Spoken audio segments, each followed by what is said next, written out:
നമസ്കാരം. നെളിയോര വിശേഷങ്ങളിലേക്ക് സ്വാഗതം. ഓടിക്കൂടിയവർ കാഴ്ചക്കാരായി മാത്രം നിന്നതോടെ വാഹനാപകടത്തിൽ പരിക്കേറ്റ് കിടന്ന യുവാവിന് രക്ഷകനായി ഷൊർണൂർ എംഎൽഎ പി മമ്മിക്കുട്ടി. കഴിഞ്ഞ ദിവസം വൈകുന്നേരമാണ് തൃത്താല പട്ടിത്തറയിൽ ജീപ്പും ബൈക്കും കൂട്ടിയിടിച്ച് അപകടമുണ്ടായത്. ചെർപ്പുളശ്ശേരി ഭാഗത്തു നിന്നും കുമ്പിടി ഭാഗത്തേക്ക് പോകുകയായിരുന്ന ജീപ്പും തൃത്താല ഭാഗത്തേക്ക് വരികയായിരുന്ന ജീപ്പും തമ്മിലാണ് കൂട്ടിയിടിച്ചത്. അപകടത്തിൽ ബൈക്ക് ഓടിച്ചിരുന്ന യുവാവിന്റെ കാലിന് ഗുരുതരമായി പരിക്കേറ്റു. ഗുരുതരമായി പരിക്കേറ്റ് കിടന്ന യുവാവിനെ ആശുപത്രിയിൽ എത്തിക്കാൻ കാഴ്ചക്കാരായി എത്തിയവരൊന്നും മുതിർന്നില്ല. ഇതിനിടെയാണ് ഷൊർണൂർ എംഎൽഎയും CPIM ജില്ലാ സെക്രട്ടേറിയറ്റ് അംഗവുമായ പി മമ്മിക്കുട്ടി തന്റെ വാഹനത്തിൽ സംഭവസ്ഥലത്തെത്തുന്നത്. വടക്കാഞ്ചേരിയിലെ സമ്മേളനം കഴിഞ്ഞ് തൃത്താല കൂടല്ലൂരിലെ തന്റെ വീട്ടിലേക്കുള്ള യാത്രക്കിടയിലായിരുന്നു MLA.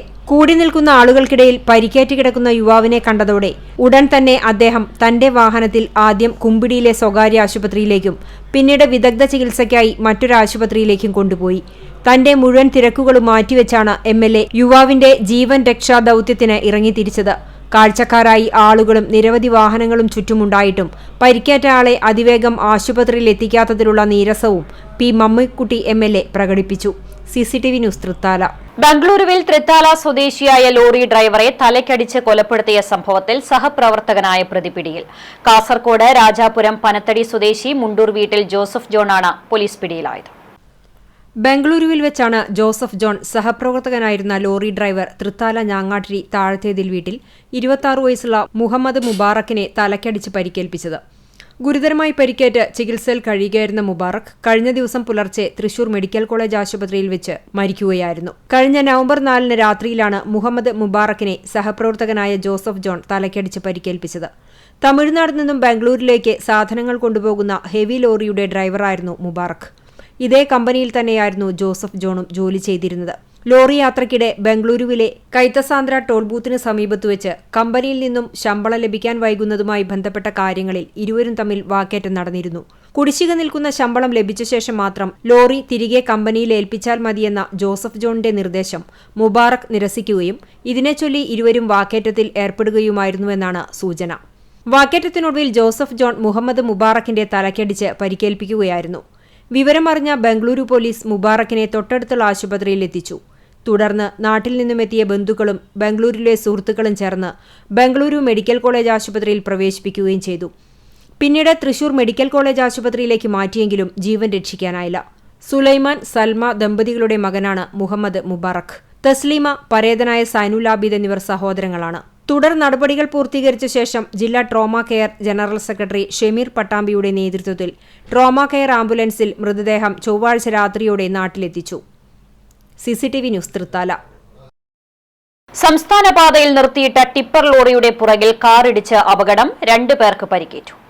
പെരുമ്പിലാവ് നിലമ്പൂർ സംസ്ഥാനപാത തുടങ്ങുന്ന പെരുമ്പിലാവ് മുതൽ ഒറ്റപ്പിലാവ്, ചാലുശ്ശേരി, കൂറ്റനാട്, കൂട്ടുപാത, ഞാങ്ങാട്ടിരി തുടങ്ങിയ പല പാതയോരങ്ങളിലും ദേശീയ പെർമിറ്റുകളുള്ള ചരക്കുവാഹനങ്ങളും ടിപ്പർ ലോറികളും നിർത്തിയിടുന്നത് അപകടങ്ങൾക്കിടയാക്കുന്നുണ്ട്. ചാലിശ്ശേരിക്കും ഞാങ്ങാട്ടിരിക്കുമിടയിൽ രാത്രിയിൽ നിർത്തിയിട്ടിരുന്ന ചരക്ക് ലോറിയുടെ പുറകിൽ ഇരുചക്രവാഹനമിടിച്ച് 2 ആഴ്ച മുമ്പ് യുവാക്കൾ അപകടത്തിൽപ്പെട്ടിരുന്നു. പ്രവാസികളായിരുന്ന യുവാക്കൾ അപകടം കൂടാതെ രക്ഷപ്പെട്ടു. ചൊവ്വാഴ്ച രാത്രിയിൽ നിർത്തിയിട്ടിരുന്ന ടിപ്പർ ലോറിയുടെ പുറകിൽ കാറിൽ സഞ്ചരിക്കുകയായിരുന്ന കുടുംബമാണ് അപകടത്തിൽപ്പെട്ടത്. കാറിലുണ്ടായിരുന്ന പെരുമ്പാവൂർ സ്വദേശികളായ അമ്മയ്ക്കും മകനുമാണ് പരിക്കേറ്റത്. അപകടത്തിൽ പരിക്കുപറ്റിയവരെ കുന്നംകുളത്തെ സ്വകാര്യ ആശുപത്രിയിൽ പ്രവേശിപ്പിച്ചു. കാറിന്റെ മുൻവശം പൂർണ്ണമായും തകർന്ന നിലയിലാണ്. CCTV news Thrithala. Koppam electrical section office ഉദ്ഘാടന സജ്ജമായി. ഈ മാസം 6 മന്ത്രി K കൃഷ്ണൻകുട്ടി ഓഫീസിന്റെ ഉദ്ഘാടനം നിർവഹിക്കും. KSEB പട്ടാമ്പി ഇലക്ട്രിക്കൽ ഡിവിഷന് കീഴിൽ വരുന്ന കൊപ്പം ഇലക്ട്രിക്കൽ സെക്ഷൻ ഓഫീസിനാണ് പുതിയ കെട്ടിടം നിർമ്മിച്ചിരിക്കുന്നത്. വെളിയൂർ പഞ്ചായത്ത് അതിർത്തിയിലെ കൊഴിഞ്ഞുപറമ്പ് പ്രദേശത്ത് സ്ഥിതി ചെയ്യുന്ന 110 kV സബ്സ്റ്റേഷന് സമീപത്ത് 50 ലക്ഷം രൂപ ചെലവിലാണ് പുതിയ കെട്ടിടം നിർമ്മിച്ചിരിക്കുന്നത്. 1900 സ്ക്വയർ ഫീറ്റ് വിസ്തൃതി, അത്യാധുനിക സൗകര്യങ്ങളോട് കൂടിയാണ് പുതിയ ഓഫീസ് ആരംഭിക്കുന്നത്. ഡിസംബർ 6 വെള്ളിയാഴ്ച രാവിലെ 10:30 മന്ത്രി K കൃഷ്ണൻകുട്ടി പുതിയ ഓഫീസിന്റെ ഉദ്ഘാടനം നിർവഹിക്കും. മുഹമ്മദ് മോഹസിൻ MLA ചടങ്ങിൽ അധ്യക്ഷത വഹിക്കും. VK ശ്രീകണ്ഠൻ MP മുഖ്യാതിഥിയാകും. ഉദ്ഘാടനവുമായി ബന്ധപ്പെട്ടുള്ള ഒരുക്കങ്ങൾ മുഹമ്മദ് മോഹസിൻ MLAയുടെ നേതൃത്വത്തിൽ വിലയിരുത്തി. 2023 ജൂണിൽ തുടങ്ങിയ കൊപ്പം സെക്ഷൻ ഓഫീസ് നിലവിൽ വാടക കെട്ടിടത്തിലാണ് പ്രവർത്തിച്ചു വരുന്നത്. ഉദ്ഘാടനവുമായി ബന്ധപ്പെട്ട എല്ലാ ഒരുക്കങ്ങളും പൂർത്തിയായതായി മുഹമ്മദ് മോഹസിൻ MLA പറഞ്ഞു. ദീർഘകാലമായി വാടക കെട്ടിടത്തിലാണ് പ്രവർത്തിക്കുന്നത്, ആരംഭിച്ചതു മുതൽ. അപ്പം അത് സ്വന്തമായ കെട്ടിടത്തിലേക്ക് മാറുക എന്ന ഉദ്ദേശത്തോടു കൂടി ദീർഘകാലമായി ആ ശ്രമം നടന്നുകൊണ്ടിരിക്കുകയാണ്. ഇപ്പോൾ അത് സ്വന്തമായ കെട്ടിടത്തിലേക്ക് മാറുകയാണ്. മനോഹരമായൊരു കെട്ടിടം ഇവിടെ യാഥാർത്ഥ്യമായിരിക്കുകയാണ്. നമുക്കറിയാം, ഇവിടുത്തെ 110 kV സബ്സ്റ്റേഷൻ്റെ സ്ഥലത്ത് തന്നെയാണ് ഈ മനോഹരമായ കെട്ടിടവും വന്നിട്ടുള്ളത്. അത്യാവശ്യം വേണ്ട എല്ലാ സൗകര്യങ്ങളും ഉണ്ട്. ആളുകൾക്ക് വന്ന് ഇലക്ട്രിസിറ്റിയായിട്ട് ബന്ധപ്പെട്ട കാര്യങ്ങൾ നേരിട്ട് കാണാനും കൂടുതൽ അതുപോലെ തന്നെ ക്യാഷ് അടക്കാനും മറ്റു കാര്യങ്ങൾക്കൊക്കെ സൗകര്യപ്രദമായ രീതിയിൽ ഉള്ളൊരു ഓഫീസാണ്. അപ്പോൾ അത്യാവശ്യം ആളുകൾ ക്യാഷ് അടക്കാനും ഓൺലൈനായിട്ട് തന്നെ ചെയ്യുന്നുണ്ട്. പക്ഷേ സെഷൻ ഓഫീസിലെ മറ്റുള്ള കാര്യങ്ങളൊക്കെ തന്നെ ഇവിടെ നടക്കും. ക്യാഷ് അടക്കേണ്ടവർക്ക് അത് അടക്കാനുള്ള സൗകര്യം ഉണ്ടാവും. അപ്പോൾ എല്ലാ സൗകര്യങ്ങളോടും കൂടി വളരെ മിനിമലിസ്റ്റിക് ആയിട്ടാണെങ്കിലും ഏറ്റവും നന്നായി എല്ലാ സൗകര്യങ്ങളോടും കൂടിയിട്ടുള്ള ഒരു കെട്ടിടമാണ് യാഥാർത്ഥ്യമായിട്ടുള്ളത്. ഇതിൻ്റെ ഉദ്ഘാടനം ബഹുമാനപ്പെട്ട വൈദ്യുതി വകുപ്പ് മന്ത്രി ശ്രീ കെ കൃഷ്ണൻകുട്ടി അവർ നിർവഹിക്കുകയാണ്. ഈ വരുന്ന ഡിസംബർ 6-ാം തീയതി വെള്ളിയാഴ്ച രാവിലെ 10:30-ക്കാണ് ഇതിൻ്റെ ഉദ്ഘാടനം നിർവഹിക്കപ്പെടുന്നത്. അപ്പോൾ ആ പരിപാടിയിലേക്ക് എല്ലാവരെയും സ്വാഗതം ചെയ്യുക കൂടി ചെയ്യാം. കൊപ്പം ഗ്രാമപഞ്ചായത്ത് പ്രസിഡന്റ് ടി ഉണ്ണികൃഷ്ണൻ, KCB ഉദ്യോഗസ്ഥർ, മറ്റു ജനപ്രതിനിധികളും MLA-ക്കൊപ്പം സ്ഥലത്തെത്തിയിരുന്നു. പട്ടാമ്പി ബ്ലോക്ക് ക്ഷീര കർഷക സംഗമത്തിന് ഓങ്ങല്ലൂർ വേദിയായി. ബ്ലോക്ക് പഞ്ചായത്ത് പ്രസിഡന്റ് ഗീതാ മണികണ്ഠൻ ഉദ്ഘാടനം ചെയ്തു. ക്ഷീരപ്രദർശനവും സെമിനാറും മികച്ച കർഷകർക്കുള്ള ആദരവും സംഗമത്തിൽ നടന്നു. ക്ഷീരവികസന വകുപ്പിന്റെയും പട്ടാമ്പി ബ്ലോക്കിലെ ക്ഷീരസഹകരണ സംഘങ്ങളുടെയും സംയുക്ത ആഭിമുഖ്യത്തിലാണ് പട്ടാമ്പി ബ്ലോക്ക് തല ക്ഷീര കർഷക സംഗമം ഓങ്ങല്ലൂരിൽ വെച്ച് നടത്തിയത്. ഓങ്ങല്ലൂർ ക്ഷീരസംഘത്തിന്റെ ആതിഥേയത്വത്തിലായിരുന്നു അവന്യൂ കൺവെൻഷൻ സെന്ററിൽ വെച്ച് സംഗമം ഒരുക്കിയത്. ബ്ലോക്ക് പഞ്ചായത്ത് പ്രസിഡന്റ് ഗീതാ മണികണ്ഠൻ സംഗമം ഉദ്ഘാടനം ചെയ്തു. കർഷകരെന്ന് പറഞ്ഞാൽ എല്ലാ കർഷകരും നമ്മുടെ നെടുന്തൂണ് തന്നെയാണ്. ഒരുപാട് കാലങ്ങൾക്കൊക്കെ മുന്നേ ഞാനും ഒരു ക്ഷീര കർഷക കുടുംബത്തിലുള്ള ആൾ തന്നെയാണ് ഞാൻ. അതുകൊണ്ട് തന്നെ എനിക്കറിയാം ക്ഷീര കർഷകരുടെ ബുദ്ധിമുട്ടുകളും പ്രയാസങ്ങളൊക്കെ ഒരുപാട് കണ്ടറിഞ്ഞിട്ടുള്ള ഒരാൾ തന്നെയാണ്. കാരണം പണ്ടത്തെ പോലെ അല്ല, ഇന്നിപ്പോൾ ആധുനിക രീതിയിലേക്ക് എത്തിപ്പെട്ടിരിക്കൊണ്ടിരിക്കുകയാണ്. അപ്പോൾ നമുക്കറിയാം, ഇപ്പോൾ മിഷൻ ഉപയോഗിച്ച് പാല് കറക്കുന്നതും അതുപോലെ തന്നെ ഒരുപാട് ബുദ്ധിമുട്ടുകളും പ്രയാസങ്ങൾക്കൊക്കെ ഇടയിലാണ് ഇന്ന് കർഷകരൊക്കെ. എല്ലാ കർഷകർക്കും ഒരുപാട് അതിൻ്റെതായ ബുദ്ധിമുട്ടുകളുണ്ട്. നമുക്കറിയാം, മനുഷ്യന്മാർക്ക് വരുന്നത് പോലത്തെ അസുഖങ്ങളൊക്കെ ഇന്ന് പശുക്കൾക്കും കണ്ടുവരികയാണ്. അതുകൊണ്ട് തന്നെ പശുക്കൾ വംശനാശം സംഭവിച്ചുകൊണ്ടിരിക്കുകയാണ്. അതുകൊണ്ട് തന്നെയാണ് ഒരുപാട് കർഷകരൊക്കെ ഇതിന്ന് പിന്മാറിക്കൊണ്ടിരിക്കുന്നത്. കാരണം നമുക്കൊക്കെ അറിയാം, നമ്മുടെയൊക്കെ നാട്ടിൽ എല്ലാ വീടുകളിലും പശു ആദ്യം ഉണ്ടായിരുന്നു. പക്ഷേ ഇപ്പോൾ അതൊക്കെ കുറഞ്ഞു വരികയാണ്. കാരണം ഇതൊക്കെ തന്നെയാണ് കാരണം. വൈസ് പ്രസിഡന്റ് KR റഷീദ് അധ്യക്ഷനായിരുന്നു. ക്ഷീര പ്രദർശനം, ഡയറി ക്വിസ്, ക്ഷീര വികസന സെമിനാർ, മികച്ച ക്ഷീര കർഷകർക്കുള്ള ആദരം, ക്ഷീരസംഘങ്ങളിൽ ഏറ്റവും കൂടുതൽ പാൽ അളന്ന ക്ഷീര കർഷകരെ ആദരിക്കൽ എന്നിവയെല്ലാം സംഗമത്തിന്റെ ഭാഗമായി നടന്നു. പട്ടാമ്പി നഗരസഭാ ചെയർപേഴ്സൺ O ലക്ഷ്മിക്കുട്ടി, മുതുല ഗ്രാമപഞ്ചായത്ത് പ്രസിഡന്റ് A ആനന്ദവല്ലി, ഓങ്ങല്ലൂർ ഗ്രാമപഞ്ചായത്ത് പ്രസിഡന്റ് രതി ഗോപാലകൃഷ്ണൻ, കുൽക്കല്ലൂർ ഗ്രാമപഞ്ചായത്ത് president V Ramani, block panchayat അംഗം തസ്നീമ ഇസ്മയിൽ, PP ഉണ്ണികൃഷ്ണൻ, ഷൈമ ഉണ്ണികൃഷ്ണൻ, മറ്റു ജനപ്രതിനിധികൾ, ക്ഷീരവികസന വകുപ്പ് ഉദ്യോഗസ്ഥർ K കോരൻ, PB പ്രിയ തുടങ്ങിയവരും പങ്കെടുത്ത് സംസാരിച്ചു. ക്ഷീര കർഷകർക്ക് പരസ്പരം ആശയവിനിമയം നടത്തുന്നതിനും ശാസ്ത്രീയവും നൂതനമായ പശുപരിപാലന രീതികൾ സ്വായത്തമാക്കുന്നതിനും അവസരമൊരുക്കുക കൂടിയായിരുന്നു ക്ഷീര സംഗമത്തിലൂടെ ലക്ഷ്യമിട്ടത്. ലൈവ് പാലുൽപ്പന്ന നിർമ്മാണം ഉൾപ്പെടെയുള്ള പരിപാടികളും സംഗമത്തിന്റെ ഭാഗമായി നടന്നു. കനത്ത മഴയിൽ ആനക്കര മലമൽക്കാവിൽ തോട് പൊട്ടി വെള്ളം കുത്തിയൊഴുകി. 10 ഏക്കർ നെൽകൃഷി പൂർണ്ണമായി നശിച്ചു. ആനക്കര പട്ടിത്തറ പഞ്ചായത്തുകളുടെ അതിർത്തി പങ്കിട്ടൊഴുകുന്ന അയ്യമ്മക്ക കരിമ്പിലും തോടാണ് പൊട്ടിയത്.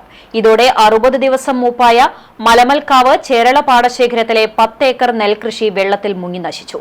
നിരവധി വർഷങ്ങളായി തോട് പൊട്ടുന്നത് മൂലം കർഷകർക്ക് കൃഷിനാശം സംഭവിക്കാൻ തുടങ്ങിയിട്ട്. ബന്ധപ്പെട്ട അധികൃതരെ വിവരം അറിയിച്ചിട്ടും നടപടികളൊന്നും ഉണ്ടായിട്ടില്ലെന്നും കർഷകർ ആരോപിക്കുന്നു. മഴ പെയ്താൽ പറക്കുളം, മലമൽക്കാവ് എന്നീ കുന്നിൻമുകളിൽ നിന്നുമുള്ള വെള്ളം മുഴുവൻ കുത്തിയൊലിച്ച് എത്തുന്നത് നെൽപ്പാടങ്ങളിലേക്കാണ്. കർഷകരായ അബ്ദുള്ളക്കുട്ടി, MK രവി, വിശ്വനാഥൻ, ബക്കർ എന്നിവർ ഭൂമി പാട്ടത്തിനെടുത്താണ് ഇവിടെ കൃഷി നടത്തിയിരുന്നത്. നമ്മളിവിടെ ഒരു സൈഡ് നേരെയാക്കിയിട്ട് ഉണ്ടാക്കിയിട്ട് വെള്ളത്തെ കൊണ്ടുപോയി ചാടിക്കുക എന്നല്ലാണ്ട് ഇവിടെ ശരിക്കുള്ള തോട് കെടുക്കുന്നുണ്ട്. ആ തോട് ഒരിക്കലും ഒരു പ്രാവശ്യം തൊഴിലുറപ്പുകാരടക്കം ഈ തോട്ടിൽ ഇറങ്ങില്ല അറിഞ്ഞിട്ട് തൊഴിലുറപ്പുകാരെ കൊണ്ടുവന്നപ്പോൾ അവർ തിരിച്ചുപോയി. ഇവിടെ ഒന്ന് കെട്ടിയിട്ട് ഈ ശരിക്ക് ആ തൊഴിലുറപ്പുകാരെ കൊണ്ട് ഈ സൈഡൊക്കെ പണിയെടുപ്പിച്ച കാര്യങ്ങൾ ക്ലിയറായി, ഒരു പ്രശ്നമില്ല. ഇത് രണ്ടാൾക്കാരും പട്ടിത്തറ പഞ്ചായത്തും ആനക്കര പഞ്ചായത്തും ഇതേവരെ യാതൊരു കാര്യം ചെയ്തില്ല. ഒരു പ്രാവശ്യം മണ്ണ് ഞങ്ങളൊക്കെ കൂടിയിട്ട് കുറ്റിയടിച്ചിട്ട് കെട്ടിയെന്നല്ലാണ്ട് അതുകൊണ്ട് കാര്യമില്ല. കാരണം വെള്ളം വന്നാൽ ഒക്കെ തള്ളിപ്പോവുക. ഇവിടെ കൃഷി ചെയ്യുന്നതൊക്കെ ആനക്കര മനമക്കാവ് പാടശേഖരത്തിൽ ചർലപ്പാടം കൃഷിക്കാരാണ് ഇവിടെ കൂടുതലും ഉള്ളത്. 100 ചില്ലാന ഏക്കർ ഈ ഭാഗത്ത് തന്നെ ഉണ്ട്. ഇത് ഈ പറക്കളം കുന്ന് മനമക്കാവ് കുന്നിൻ്റെ മുകളിലൊക്കെ ഉള്ള മുഴുവൻ മഴ പെയ്ത വെള്ളവും ഇതിലാണ് പോകുന്നത്. അപ്പോൾ ഈ മഴ പെയ്ത് കഴിഞ്ഞാൽ നെല്ല് കംപ്ലീറ്റ് മൂടി. പലപ്പോഴും നെല്ല് കേടന്ന് പോയിട്ട് വീണ്ടും നടേണ്ട ആവശ്യം കൃഷിക്കാർക്ക് ഭയങ്കര നഷ്ടവും കാര്യങ്ങളൊക്കെ ഉണ്ടാവാറുണ്ട്. ഈ തോടിന് പറയാ അയ്യമ്മാക്ക പട്ടിക്കായൽ കരിമ്പില്ലം തോട് എന്നാണ് ഈ തോടിൻ്റെ പേര്. അപ്പോൾ ഈ തോടിൻ്റെ അപ്പുറത്ത് കിടന്ന പട്ടിത്തറ പഞ്ചായത്തായി ഇത് ആനക്കര പഞ്ചായത്താണ്. അപ്പോൾ ഈ ആനക്കര പഞ്ചായത്തിലെ ഈ കൃഷിക്കാർ ചെറുപ്പാടൻ കൃഷിക്കാർ രക്ഷപ്പെടണമെങ്കിൽ അല്ലെങ്കിൽ കൃഷി ചെയ്യണമെങ്കിൽ ഈ തോട് അടിയന്തരമായിട്ട് കെട്ടിയേ പറ്റുള്ളൂ, അല്ലെങ്കിൽ ഒരു രക്ഷയില്ല. അത് അത്ര വർഷങ്ങളായിട്ട് നഷ്ടം സഹിച്ചുകൊണ്ടിരിക്കും. വിളയൂരിലെ അംഗൻവാടികളിലെ കുട്ടികൾക്ക് ഇനി മുതൽ ഏകീകൃത യൂണിഫോം. സംസ്ഥാനത്ത് ആദ്യമായാണ് ഇത്തരമൊരു പദ്ധതി നടപ്പാക്കുന്നത്. മുഹമ്മദ് മുഹസിൻ MLA യൂണിഫോം വിതരണോദ്ഘാടനം നിർവഹിച്ചു. സംസ്ഥാനത്ത് തന്നെ ആദ്യമായാണ് അംഗൻവാടികളിലെ പ്രീ സ്കൂൾ കുട്ടികൾക്ക് സംസ്ഥാന വനിതാ ശിശുവികസന വകുപ്പ് വിളയൂർ ഗ്രാമപഞ്ചായത്ത് എന്നെഴുതിയ ICDS എംബ്ലം ഉൾപ്പെടുത്തിയ ബാഡ്ജ് സഹിതമുള്ള ഏകീകൃത യൂണിഫോം നടപ്പാക്കിയിരിക്കുന്നത്. വിളയൂർ പഞ്ചായത്തിലെ 23 അംഗൻവാടികളിലെ മുഴുവൻ കുട്ടികൾക്കും യൂണിഫോമിന്റെ വിതരണം ആരംഭിച്ചു. പ്രീ പ്രൈമറി വിദ്യാഭ്യാസം മെച്ചപ്പെടുത്തുക, കുട്ടികളുടെ സുരക്ഷ ഉറപ്പുവരുത്തുക, രക്ഷിതാക്കളിൽ ആത്മവിശ്വാസം വർദ്ധിപ്പിക്കുക തുടങ്ങി നിരവധി ലക്ഷ്യങ്ങൾ മുൻനിർത്തിയാണ് ഇത്തരമൊരു പദ്ധതി വിളയൂരിൽ നടപ്പാക്കുന്നത്. പദ്ധതിയുടെ ഔപചാരികമായ ഉദ്ഘാടനം മുഹമ്മദ് മുഹസിൻ MLA നിർവഹിച്ചു.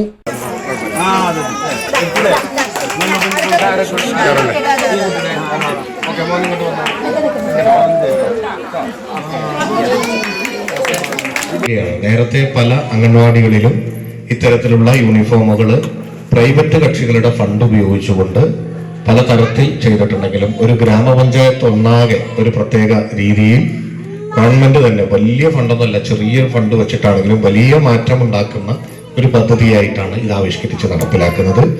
അതിന് ICDS അംഗങ്ങളും ഇതിന് മുന്നിട്ടിറങ്ങിയ സൂപ്പർവൈസർ അടക്കമുള്ളവരും പ്രത്യേകിച്ച് ഇതിന് ഫണ്ട് വെച്ച് ഈ പദ്ധതി നടപ്പിലാക്കാൻ തയ്യാറായിട്ടുള്ള വിളയൂർ ഗ്രാമപഞ്ചായത്ത് ഭരണസമിതി അംഗങ്ങളെയും പ്രസിഡന്റ് വൈസ് പ്രസിഡന്റ് അടക്കമുള്ളവരെയും ഈ ഘട്ടത്തിൽ അഭിനന്ദിക്കുകയാണ്. ഇതൊരു മാതൃകയായി മറ്റുള്ള സ്ഥലങ്ങളിലേക്കൊക്കെ തന്നെ വരുമെന്നാണ് ഞാൻ കരുതുന്നത്.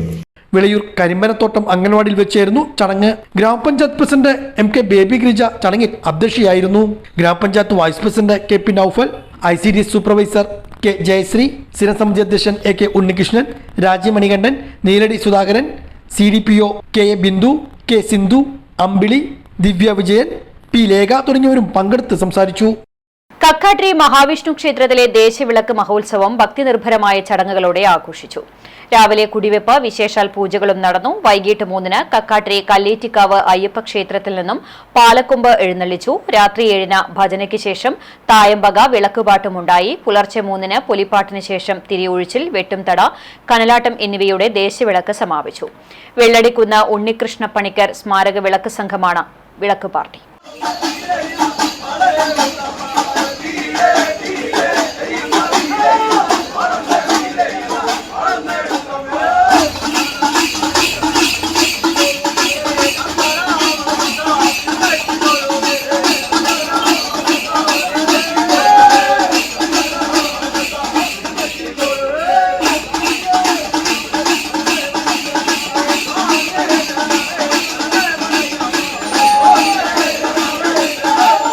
ചെമ്മാട് ദാറുൽ ഹുദ ഇസ്ലാമിക് യൂണിവേഴ്സിറ്റിയുടെ അന്തർ കലാലയ ദേശീയ കലാമത്സരത്തിന്റെ പ്രാഥമിക മത്സരങ്ങൾക്ക് പട്ടാമ്പി കൊണ്ടൂർക്കര നൂറുൽ ഹിദായ ക്യാമ്പ് വേദിയാകുന്നു. ഈ മാസം 6 മുതലാണ് മത്സരങ്ങൾ നടത്തുന്നതെന്ന് ഭാരവാഹികൾ പട്ടാമ്പിയിൽ വാർത്താസമ്മേളനത്തിൽ അറിയിച്ചു. ചെമ്മാട് ദാറുൽ ഹുദ ഇസ്ലാമിക് യൂണിവേഴ്സിറ്റിയുടെ അന്തർ കലാലയ ദേശീയ കലാമത്സരമായ സിബാക് 2025ന്റെ പ്രാഥമിക മത്സരങ്ങൾക്കാണ് പട്ടാമ്പി കൊണ്ടൂർക്കര നൂറുൽ ഹിദായ ക്യാമ്പസ് വേദിയായിരിക്കുന്നത്. ഡിസംബർ 6, 7, 8 തീയതികളായാണ് മത്സരങ്ങൾ നടക്കുന്നത്. 10 സ്ഥാപനങ്ങളിൽ നിന്നുമായി 400-ൽ പരം മത്സരാർത്ഥികൾ 3 വിഭാഗങ്ങളിലായി 100-ലധികം മത്സര ഇനങ്ങളിൽ മാറ്റുരയ്ക്കും. വെള്ളിയാഴ്ച വൈകുന്നേരം 7 മണിക്ക് പാണക്കാട് സയ്യിദ് അമീദ് അലി ശിഹാബ് തങ്ങൾ കലാമേളയുടെ ഉദ്ഘാടനം നിർവഹിക്കും. Samastha vice president MP Kunhimuhammad Musliyar ദുആയ്ക്ക് നേതൃത്വം നൽകും. പ്രശസ്ത ഖാദികൻ KS മൗലവിയുടെ ചരിത്ര കഥാപ്രസംഗവും ഉണ്ടായിരിക്കുമെന്നും ഭാരവാഹികൾ വാർത്താസമ്മേളനത്തിൽ അറിയിച്ചു. 40ാം വാർഷികം ആഘോഷിക്കാൻ നിൽക്കുന്ന റൂബി ജൂബിലി ആഘോഷിക്കാൻ നിൽക്കുന്ന അവസരത്തിലാണ് ഇപ്പോൾ ഉള്ളത്. ഈ അവസരത്തിൽ 40ഓളം സഹസ്ഥാപനങ്ങളാണ് ദാറുൽ ഹുദ ഇസ്ലാമിക് യൂണിവേഴ്സിറ്റി കീഴിലുള്ളത്. അതിന് കീഴിലായിട്ട് നമ്മുടെ പാലക്കാട് ജില്ലയിലുള്ള 2 സ്ഥാപനങ്ങളിൽ ഒന്നാണ് Pattambi Kondurkara Noorul Hidaya Islamic academy. Noorul Hidaya Islamic സെന്ററാണ് ഇത് നടത്തിക്കൊണ്ടിരിക്കുന്നത്. ഈ സ്ഥാപനത്തിൽ ഈ വരുന്ന വെള്ളി, ശനി ഞായർ ദിവസങ്ങളിൽ സിബാക്ക് 2025 ദാറുൽ ഹുദ അന്തർ കലാലയങ്ങളുടെ കലാസാഹിത്യ മത്സരമായ സിബാക്കിൻ്റെ പ്രാഥമിക റൗണ്ട് നടക്കുകയാണ്. 400-ലധികം മത്സരാർത്ഥികൾ 500ഓളം മത്സര ഇനങ്ങളിൽ മത്സരിക്കുന്ന വലിയ ഒരു മാമാങ്കമാണ് സിബാക്ക് എന്ന് പറഞ്ഞിട്ടുള്ളത്. ദേശീയ മത്സരമാണ്. കേരളത്തിനകത്തും പുറത്തു നിന്നുമുള്ള 40ഓളം സ്ഥാപനങ്ങളിലെ വിദ്യാർത്ഥികളാണ് മത്സരിക്കുന്നത്. 6 വിഭാഗങ്ങളിലായിട്ടാണ് മത്സരങ്ങൾ നടക്കുന്നത്. ഊല, ബിദായ, സാനിയ, സാനവിയ, അതുപോലെ ആലിയ, കുല്ലിയ. കേരളത്തിലെ 3 സോണുകളിലായിട്ടാണ്, ഗ്രൂപ്പുകളിലായിട്ടാണ് മത്സരം നടക്കുന്നത്. മതബൗദ്ധിക സമന്വയ വിദ്യാഭ്യാസത്തിൽ തെന്നിന്ത്യയിൽ ശ്രദ്ധ നേടിയ ഇസ്ലാമിക് യൂണിവേഴ്സിറ്റിക്ക് കീഴിൽ 40ഓളം സ്ഥാപനങ്ങളാണ് കേരളത്തിനകത്തും പുറത്തുമായിട്ടുള്ളത്. ജില്ലയിൽ 2 സഹസ്ഥാപനങ്ങളിൽ ഒന്നാണ് Kondurkara Noorul Hidaya Islamic academy. Degree തലം വരെയുള്ള വിദ്യാർത്ഥികളെ 6 വിഭാഗങ്ങളായി തിരിച്ച് മത്സരങ്ങൾ നടത്തുന്നത്.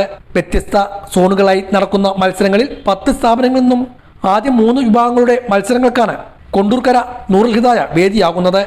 വാർത്താ സമ്മേളനത്തിൽ Swasangham chairman Aboobacker Haji, convener Abdul Latheef Khudwi, treasurer Usman Haji, KM Mujeebuddeen, CS Aidros, CV Rahman എന്നിവർ ഇതേക്കുറിച്ച് വിശദീകരിച്ചു. NGO യൂണിയൻ ദേശമംഗലം പഞ്ചായത്തിന് മുമ്പിൽ പ്രതിഷേധ പ്രകടനവും യോഗവും നടത്തി. ദേശമംഗലം പഞ്ചായത്ത് അസിസ്റ്റന്റ് സെക്രട്ടറിയെ അയോഗ്യനാക്കപ്പെട്ട കോൺഗ്രസ് പഞ്ചായത്ത് അംഗത്തിന്റെ നേതൃത്വത്തിൽ കയ്യേറ്റം ചെയ്തതിലും ആക്രമിച്ചതിലും പ്രതിഷേധിച്ചാണ് NGO യൂണിയൻ ദേശമംഗലം പഞ്ചായത്തിന് മുമ്പിൽ പ്രതിഷേധ പ്രകടനവും യോഗവും നടത്തിയത്. യൂണിയൻ സംസ്ഥാന സെക്രട്ടേറിയറ്റ് അംഗം N സിന്ധു ഉദ്ഘാടനം ചെയ്തു. ജില്ലാ സെക്രട്ടറി P വരദൻ അധ്യക്ഷത വഹിച്ചു. Area secretary MP Sajeesh Kumar, president Vijayakumar തുടങ്ങിയവർ സംസാരിച്ചു. ഫയൽ തീർപ്പാക്കുന്നതിന്റെയും കാര്യക്ഷമതയുടെയും ഭാഗമായി ജോലിക്കെത്തിയ അസിസ്റ്റന്റ് സെക്രട്ടറിയെ അസഭ്യം പറയുകയും നവമാധ്യമങ്ങളിലൂടെ വ്യക്തിഹത്യ നടത്തുകയും ചെയ്തവർക്കെതിരെ നിയമ നടപടി സ്വീകരിക്കണമെന്ന് യൂണിയൻ ആവശ്യപ്പെട്ടു. ഇവിടെ രാഷ്ട്രീയം പലർക്കും ഉണ്ടാവും, പക്ഷേ രാഷ്ട്രീയത്തിനപ്പുറം ജീവനക്കാരെന്നുള്ള ഒരു നിലപാടും കൂടി ഇതിലുണ്ടാവണം. ഇതിലും വലിയ വലിയ സ്ഥാപനങ്ങളിൽ ജോലി ചെയ്യുന്ന, അല്ലെങ്കിൽ കോർപ്പറേഷനുകൾ പോലെ, മുനിസിപ്പാലിറ്റികൾ പോലെയുള്ള കൂടുതൽ അംഗസംഖ്യകളെടുത്ത് ജോലി ചെയ്യുന്ന ആൾക്കാരും അവരുടെ പരിശീലിച്ചു വന്ന ആൾക്കാരും ഒക്കെ ഇപ്പോൾ ഇങ്ങോട്ട് വരുന്നുണ്ട്. പക്ഷേ പഞ്ചായത്ത് രാജ് ആക്ട് പ്രകാരം നിയമം എന്താണോ ചെയ്യേണ്ടത്, നിയമപരമായി എന്താണോ ചെയ്യേണ്ടത്, അതൊരു ഉദ്യോഗസ്ഥൻ ചെയ്തു കഴിഞ്ഞാൽ അത് ആ ഉദ്യോഗസ്ഥൻ കൃത്യസമയത്ത് ജോലി തീർക്കുന്നതിനും അധിക സമയം ജോലി ചെയ്യുന്നതിനും വേണ്ടി പഞ്ചായത്തിൽ ഹാജരായ സമയത്ത് ഇവിടെ വന്ന് ബഹളമുണ്ടാക്കുകയും അദ്ദേഹത്തെ സമൂഹത്തിന് മുന്നിൽ മോശക്കാരനെ ചിത്രീകരിക്കാനുള്ള ഒരു ഇടപെടലുകളുടെ ഉണ്ടായതിന്റെ ഭാഗമായിട്ടാണ് നമ്മൾ ഈ പ്രതിഷേധം സംഘടിപ്പിച്ചിരിക്കുന്നത്. ഇതോടെ നെളിയോര വിശേഷങ്ങൾ സമാപിക്കുന്നു. നമസ്കാരം.